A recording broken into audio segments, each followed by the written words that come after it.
Well, that one was a bit of a trial to take apart. It is all apart now. The parts have been through the cleaner, but it shouldn't have been as much of a fight as that. Getting the bottom off the camera, how should it have gone? Well, here's one from my parts bins, and as you can see, this one is no oil painting.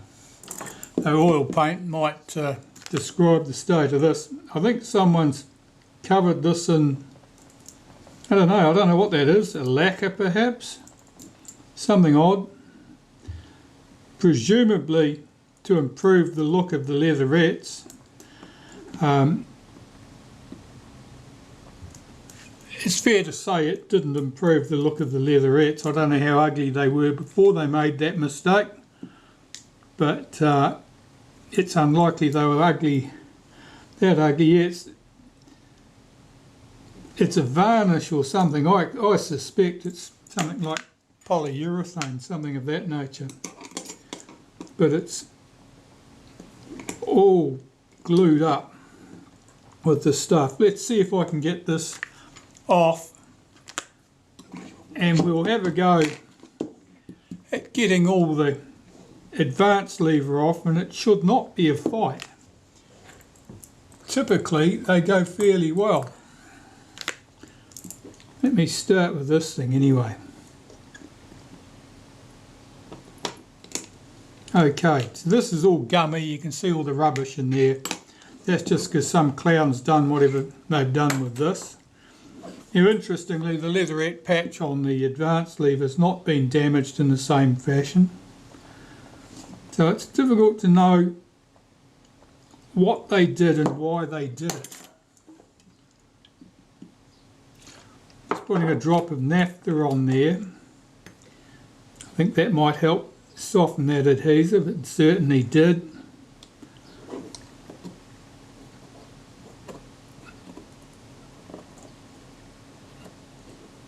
As I say, this is just a casualty from my parts bins, and it really is just a parts camera. It's ugly. Now, see, the screw should have come out like that on the advanced lever. There should have been no fighting.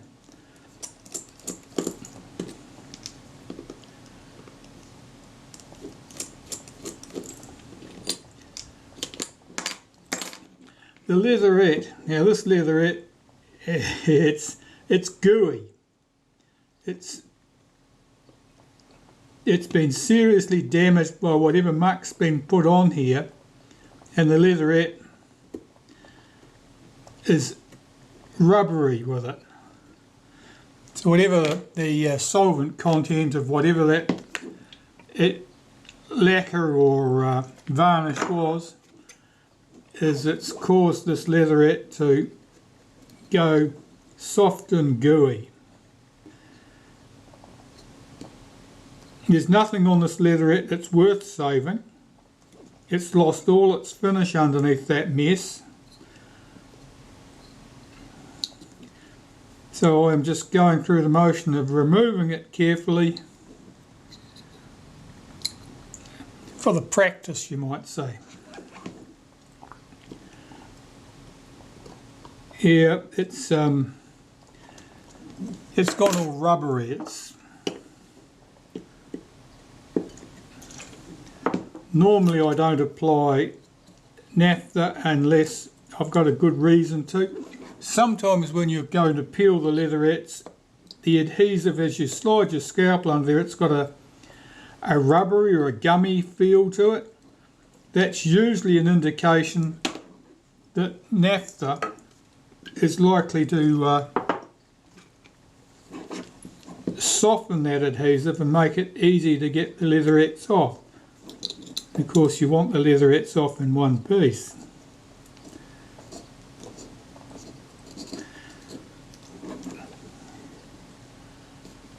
Yeah, I really don't know what someone did to this. I suspect that when they put whatever it was on here, they were attempting to make it a nice glossy finish. I suspect it never dried because it's got a sort of a gooey feeling to it, and quite likely all the damage that we see here is where they made some attempt to rub the stuff away or remove the stuff afterwards. It was a bad day anyway. This particular camera ended up in the parts bins and never went any further than that because the shutter was ruined. This camera had been dropped on its nose, and I think I might have mentioned that is something that can happen to any rigid body 35mm camera. If they're dropped and they land on the lens, it will distort the whole shutter. It can cause the shutter to collapse. Or I'm giving up on that leatherette. Let's just peel it off. That's terrible. It's very rubbery. Yeah, really odd. Anyway, that's beside the point. Let's get this off. So if the leatherette had peeled off in the normal fashion, pretty much as it peeled off on the other camera, you would just have to undo and remove these 7 screws, I think, on here. They're under the remains of this leatherette. You can see how gooey and rubbery it is. That would have to come off with some sort of solvent. I'm not sure Naphtha would soften it enough to be good at stripping that stuff off. You might need something a bit more enthusiastic. Lacquer thinners, something like that. Have we got all the bits, all the screws out of there? This is stuck on. Oh yeah, the front's been painted too with that varnish. Oh. Yeah, it's coming off. Okay. So what normally would have happened is that the front, you got your chrome trim off and then you dismantle the rest of it. And you might start with the rewind button. The rewind button, I use this pair of pliers, which is a cheap pair of needle nose pliers. I stuck them in the vise. With a cutting disc on a disc grinder, I just cut the nose right off them. I clamped them in the vise like that. Centre punched between the jaws, drilled down with a tiny drill bit to get a good centre, and then followed that down with a larger drill bit to suit the diameter of that rewind button. And it works remarkably well. You can use other answers for getting those rewind buttons off. One of them is a pair of cheap crimp plug pliers like this one. You can see this one has got rounded jaws there. They work ideally too. They'll work, they're just not as convenient to use, but you might already have them in your toolbox. Okay, so we've got that off. Let's have a look in here. I think with the other one I'd started with this screw out of the release lever. Let's see if we can get that out of there. Good indeed. And I want to reclaim the spring off the end of that release lever because I've got a project coming up where I need one of those. Okay. I'll unhook this spring here. This is the spring for the lock lever here for the rewind button. And the lock lever's job is simply to keep the rewind button pressed so you don't have to keep your finger on it the whole time you're rewinding your film. And as soon as you move the film advance, it releases that lever and allows the rewind mechanism to drop back in place. Right, so we'll take the screw out of here.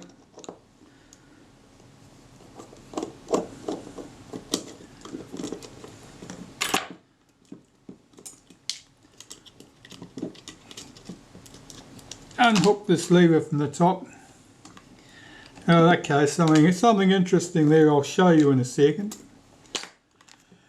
because it means that we've got another minor change in the design of the camera.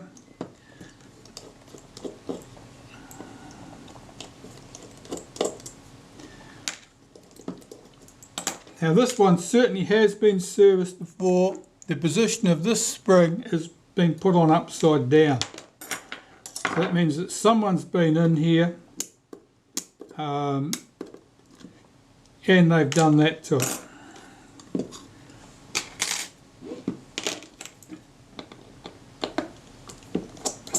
I'll strip this down because I'll clean all these parts and throw them in my spare parts bin when I'm done.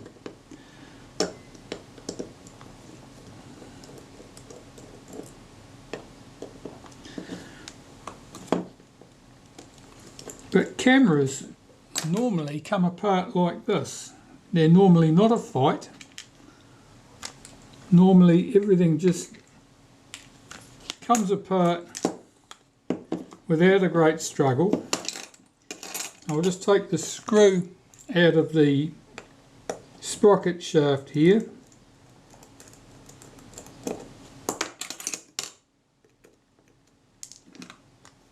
We can remove the sprocket shaft and remove the sprocket, and there should be nothing holding this in place now, so we can remove this and pull the clutch apart,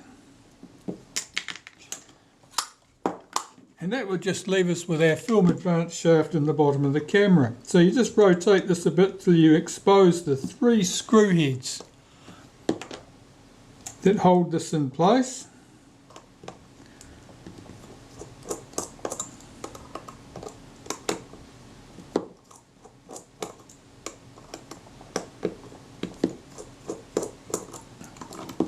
That should lift out of the body like that with no fighting. And normally I just pull that back and release the 3 screws, and there is our advance shaft all looking flash. Here's our take-up spool. This is plastic. I certainly don't put this through the cleaner with solvents and so forth. Normally it just needs a wipe. If it's particularly greasy, a bit of naphtha on a cotton bud, wiped through it quickly and then wiped off dry is fine. If your naphtha is not really naphtha, if it's something else and a far better at attacking plastics, don't use it at all. Okay, so that's what should have happened with the camera body. It should have been nice and simple. Now this thing here, I was talking about this little lever here. Let me get that out of the body and show you that, because that's not exactly the same as the camera we've just looked at, but that surprised me because I wasn't expecting that difference.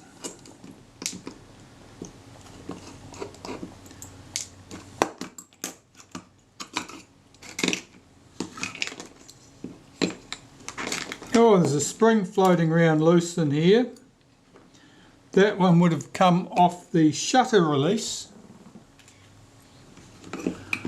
but it wasn't on the shutter release in this camera. Okay, so that's just a normal filthy old camera in there. We'll just park that to one side. But this piece here, this was what I was interested in. This is our little bracket. This is the piece with the rack on it that moves the cocking piece backwards and forwards, and here is the lever that it attaches to it. Now I'm looking at these pieces because I don't think they're the same as the ones we've just cleaned for the other camera. So I'm looking at the 2 levers. Well, they appear to be the same, so the levers are the same. But here, this is quite different. This is the latest style that I'm accustomed to seeing. You see it's got that, let's put something dark under there so you can see it. You can see the shape of that cutout.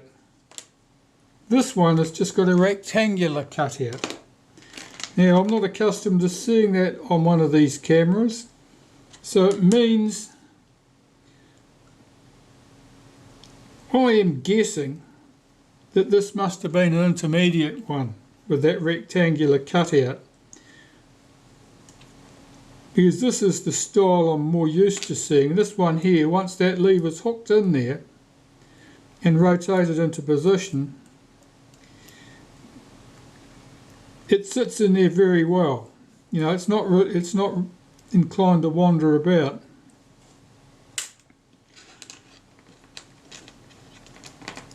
This one here has got play in it.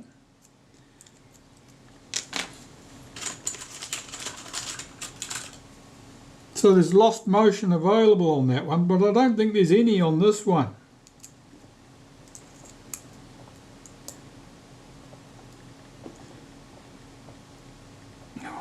Yeah, there's no lost play in this setup. This is comparatively rigid, so that's interesting. So there certainly was a difference in the cocking mechanism on those cameras. If I look at the serial number on the top cover of this camera, presuming that it was the one that came with it, it might give me an indication of what happened there. But these two components, they look just as I would expect them to look. There's nothing funny there. But yeah, that was different. It's interesting.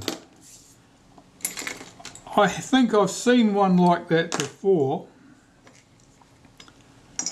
but I'm not sure in what context. It was possibly one of these models. We'll have a closer look at one of the early models later and see what we can do. In the meantime, I'll just clean these parts up, and they're going back in the parts drawer. This camera body, you know, it's not a dead loss as a body. The leatherette on the back hasn't been buggered up. It's got a few Zeiss bumps, but the leatherettes on the camera front, they've had it. They've had that lacquer or varnish or whatever it was painted on them.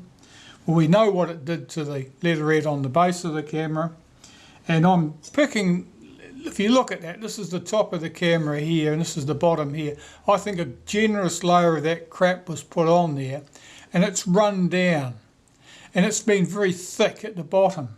And then someone, because it probably didn't dry at all or didn't dry well, they've wiped at it, and of course they've wiped the liquid off the bottom there where it hadn't cured, and it's anyone's guess what they were attempting it with the leatherette on the bottom of the camera. I don't know how ugly those leatherettes were before they started, but you know, that can't have been a winning move for anyone. All right, let me clear this rubbish away. I need to start doing some reassembly. While those parts are in the cleaner, I'm just going to peel the leatherette off the back of this camera, because you can see the Zeiss bumps. And if the leatherette comes off easily, I should be able to improve that, I hope. But it's unknown at the moment whether the leatherette will come off easily.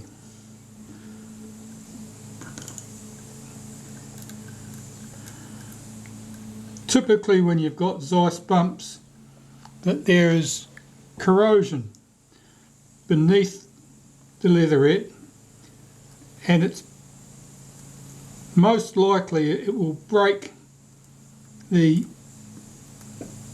bond between the leatherette and the metal camera back.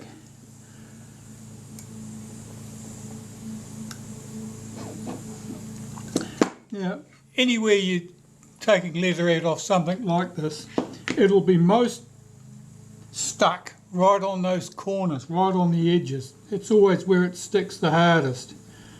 So if you can get it up past that point, it's much easier to get the leatherette off. But it's very easy to crack the leatherette along those edges.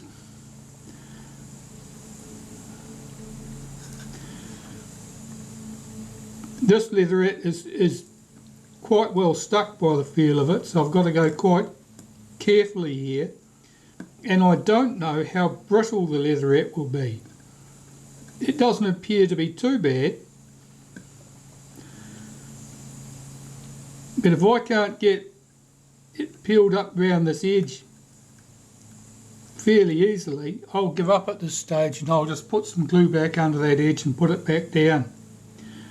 There's no point removing leatherette to sort out a minor problem with Zeiss bumps if there's a very high likelihood that the leatherette's going to fracture or turn to little pieces, or otherwise end up much worse than just a few bumps.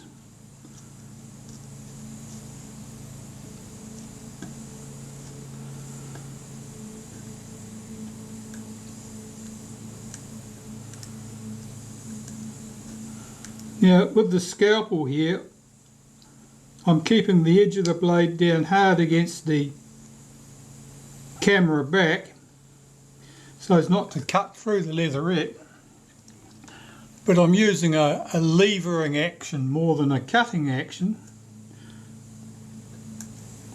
to lift the leatherette. Now I'd say this is sort of this leatherette's quite well stuck.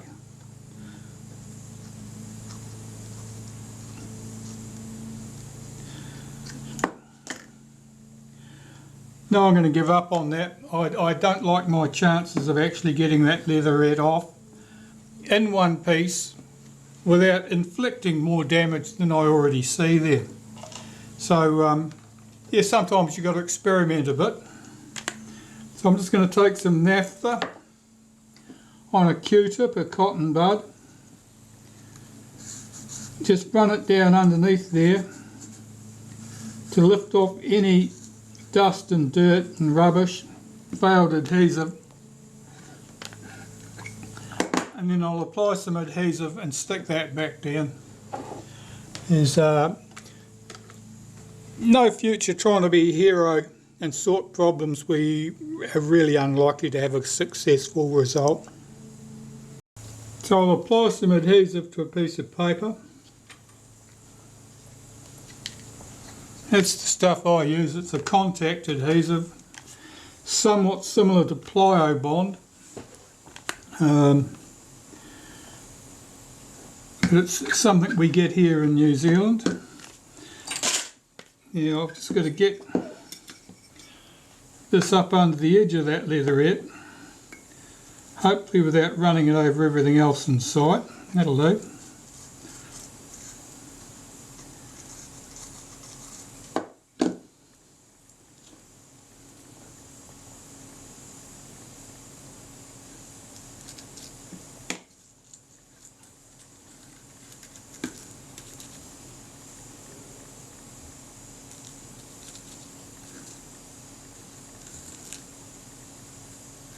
Okay, that'll do nicely. So I've just got a layer of adhesive on the leatherette itself, and I'll just fold the leatherette back into place.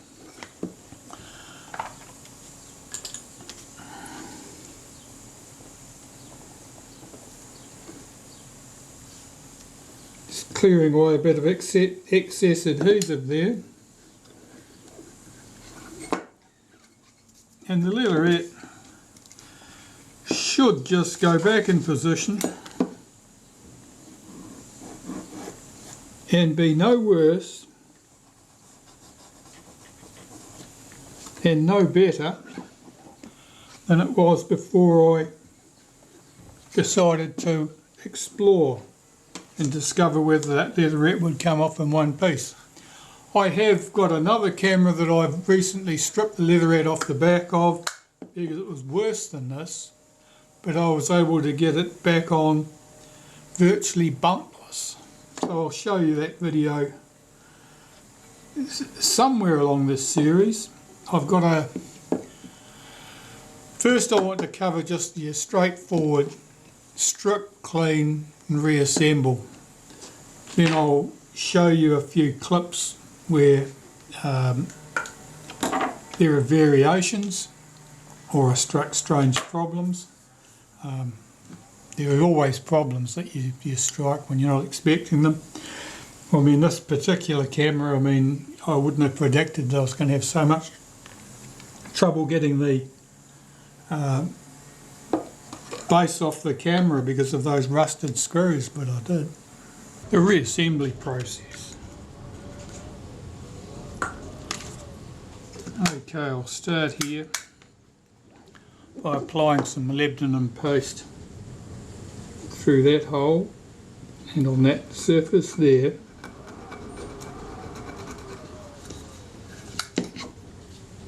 In that hole at the top. That is where the lock lever runs through. I've got to put the spring on that lock lever.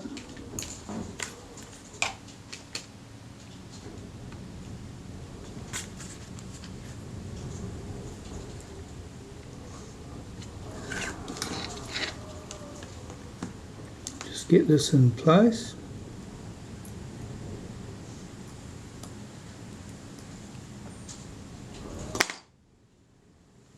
That's seated correctly on the end of that lever. Okay, and feed this up through the body.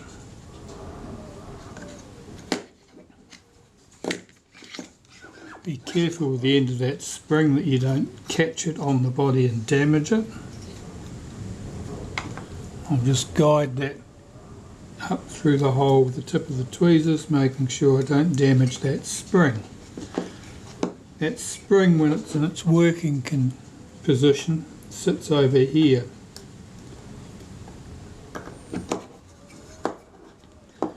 So I'm holding that with my finger underneath to stop it dropping down. I've got the return spring on the top and the screw that goes on the top there. Now you may find it easiest to get that screw started with your fingers rather than a screwdriver. It's going into a split shaft. It's not always easy to get it started. I'll run that down. That spring should be under some tension. Otherwise it won't be pulling this lever up into the working position. Okay, that all went well enough. Open the back of the camera. Here's a take-up spool. Here's the bush that goes in the bottom of the take-up spool. Just going to give that a wipe of synthetic grease. And this drops into the bottom of the take-up spool, the round hole, not the slotted hole. And then this drops into the camera body. The bush goes to the base. Here is the film advance shaft. Now this is cleaned up quite well. The cam on the end of it has got a little bit of corrosion and so forth on it. That's the thing that gave me so much trouble with the screws being stuck. So I'm just taking some grease here, supposedly molybdenum grease. It's quite gooey, this stuff, but it has the advantage. It's very good at sticking to the surfaces you put it on. I'm just checking the action here to make sure that that's spread smoothly in there. That feels quite good. That stuff's a bit sticky for my liking for the where the lock lever goes. So I'm putting some synthetic grease around these little ratchet segments, top and bottom. And all of these little lumps and bumps, that's what the lock lever tracks on. Okay, so that'll do nicely. I'm just making sure that the holes line up all the way through here so I can fit this in position. and this can go in the body.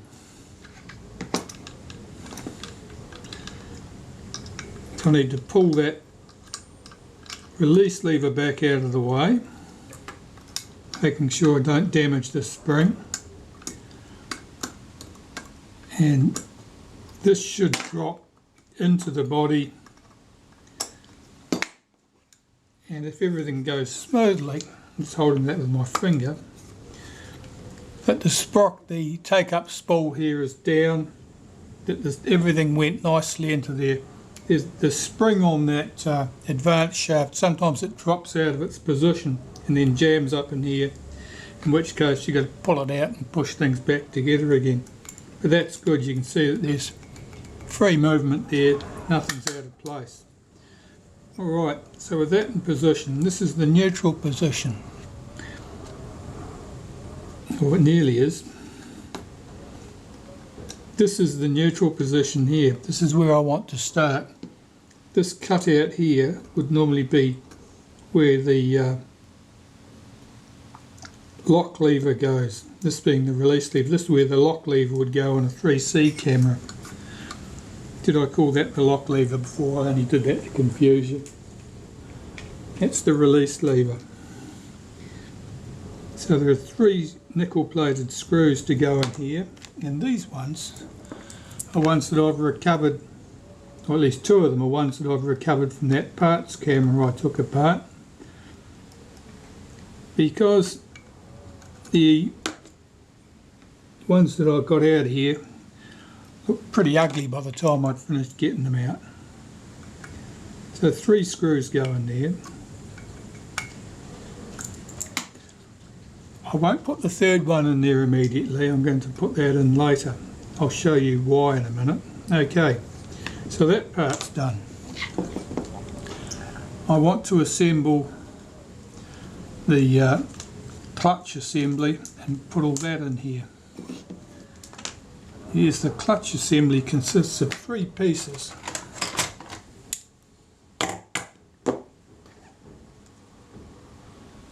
Is this camera going to focus? It's thinking hard about it. Okay, so I'm going to take this nice gooey, supposedly molybdenum grease, give that a wipe through the inside.